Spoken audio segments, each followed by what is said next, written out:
رانا صاحب، قادیانیوں کو جو عالمی سطح پہ مسلمان قرار دینے کی لوبنگ جو ہے آج کل دیکھی جا رہی بہت تیز ہے، اس کے بارے میں آپ کا کیا کہنا ہے؟ عمران، یہ بڑا امپورٹنٹ کویشچن ہے کہ قادیانیوں کو ہم یہ دیکھ رہے ہیں کہ عالمی سطح کے اوپر جو اسلام دشمن، پاکستان دشمن لوگ ہیں، وہ قادیانیوں کو زبردستی مسلمان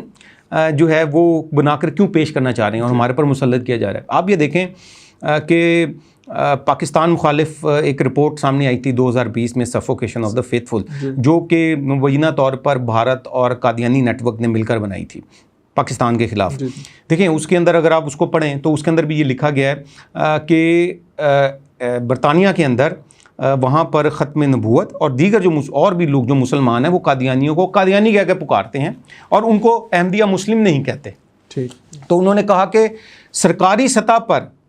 قادیانیوں کو مسلمان کہہ کے پکارا جائے، احمدیہ مسلم کہہ کے پکارا جائے۔ مسلمانوں کے جو ریڈیو سٹیشنز ہیں، ٹی وی سٹیشنز ہیں، ان کو جرمانے کیے گئے کہ آپ قادیانیوں کو احمدیہ مسلم کیوں نہیں کہتے۔ اچھا، صحیح، ٹھیک ہے۔ اسی طرح آپ انڈیا کا سامنے آپ دیکھ لیں، بالکل سیم، کہ وہاں کے مسلمانوں کو کہا جا رہا ہے کہ آپ قادیانیوں کو مسلمان کنسیڈر کریں زبردستی۔ صحیح صحیح۔ اس کے علاوہ اگر آپ دیکھیں کہ اسرائیل کے اندر دیکھیں، اسرائیل کیا چاہتا ہے، اسرائیل بھی یہی کر رہا ہے کہ وہ یہ کیا کر رہا ہے کہ وہ پوری دنیا میں میڈیا کے ذریعے پروپیگنڈا کر رہا ہے کہ جی اصل اسلام کا چہرہ تو یہ ہیں، احمدیہ جماعت والے ہیں اور یہ امن پسند لوگ ہیں، اسلام کی صحیح تعلیم یہ دے رہے ہیں، اور کیا کون رہا ہے؟ صہیونی۔ بالکل، ٹھیک ہے، صہیونی کہہ رہے ہیں، اسلام دشمن قوتیں کہہ رہی ہیں، پاکستان دشمن لوگ ہیں وہ یہ کہہ رہے ہیں۔ تو اسی طرح سے اگر آپ دیکھیں گے تو دیگر جو مغربی ممالک ہیں جو کہ آئے روز جہاں گستاخی کے واقعات ہوتے ہیں، جہاں پر مختلف نعوذ باللہ کارٹونز چھاپے جاتے ہیں، توہینات کی جاتی ہیں، ان کا بھی یہی نیریٹو ہے، وہ بھی قادیانیوں کو ہی مسلمان بنا کر پیش کرتے ہیں جان بوجھ کے۔ اب آپ سارے کو اگر ملا کر دیکھیں گے نا تو آپ کو سمجھ آئے گی کہ یہ کیوں ہے۔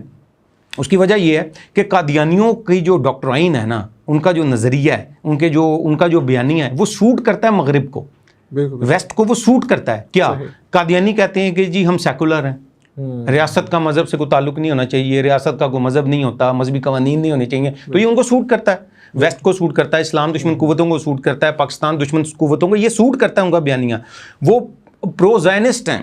وہ صہیونی ہیں، قادیانی جو ہیں وہ صہیونی ہیں، ٹھیک ہے، وہ ریاست اسرائیل کے وفادار ہیں، وہ جو صہیونی توسیع پسندانہ عزائم ہیں، ٹھیک ہے، وہ ان کے حامی ہیں، تو ان کا نیریٹو سوٹ کرتا ہے صہیونیوں کو، اسرائیلیوں کو، تو وہ ان کو مسلمان بنا کر پیش کرتے ہیں۔ اسی طرح مغرب کو بھی یہ سوٹ کرتا ہے اور قادیانی ان کی سہولت کاری کرتے رہتے ہیں آئے روز۔ تو یہی وجہ ہے کہ قادیانی جو ہیں وہ ویسٹ کے ساتھ مل کر، اسرائیل کے ساتھ مل کر، اسلام دشمن قوتوں کے ساتھ، پاکستان دشمن قوتوں کے ساتھ مل کر یہ چاہتے ہیں کہ پاکستان سے آئینی ترمیم جو قادیانیوں کے خلاف 1974 میں کی گئی پاکستان میں، اس کو ختم کر دیا جائے، پاکستان میں بھی قادیانیوں کو مسلمان ڈکلیئر کروایا جائے۔ اس کے لیے وہ لابنگ کرتے ہیں، اس کے لیے وہ پاکستان پر معاشی پابندیاں لگواتے ہیں، پاکستان کے ایٹمی جو پاکستان کی قوت ہے اس کو ختم کرنے کی کہ پاکستان کو ڈراتے ہیں عالمی سطح پر، اور منصور اعجاز قادیانی جیسے جو افراد ہیں وہ لابنگ کرتے ہیں انٹرنیشنلی کہ پاکستان کی جو ایٹمی قوت ہے اس کو ختم کر دیا جائے۔ اور ان سب کے سامنے جو چیلنجز ہیں اس میں ہمارے سامنے رکھا کیا جاتا ہے کہ جی پاکستان میں قادیانیوں کے خلاف جو آئینی ترمیم اور قوانین ان کو ختم کر دیا جائے۔ تو میں یہ سمجھتا ہوں کہ پاکستان کو اس وقت بڑے ہوش کے ناخن لینے کی ضرورت ہے، پاکستانیوں کو بھی اور پاکستان گورنمنٹ کو اسپیشلی، اور ہمارے اداروں کو، کہ یہ جو انڈیا، اسرائیل اور پھر اس کے ساتھ ساتھ دیگر جو پاکستان اور اسلام دشمن قوتیں ہیں وہ کس طرح سے مل کر قادیانیوں کو زبردستی دھونس کے ساتھ جو ہے وہ مسلمانوں پر مسلط کرنے کی عالمی سطح پر یہ جو انڈیا، اسرائیل اور دیگر اسلام دشمن قوتوں کی سازش ہو رہی ہے، اس میں پاکستان کو چکنا رہنے کی ضرورت ہے۔ اور میں سمجھتا ہوں کہ یہاں پر جو قادیانی نیٹ ورک ہے پاکستان میں، ان پر کڑی نگاہ رکھنے کی ضرورت ہے، ان کی غیر قانونی سرگرمیوں کے اوپر۔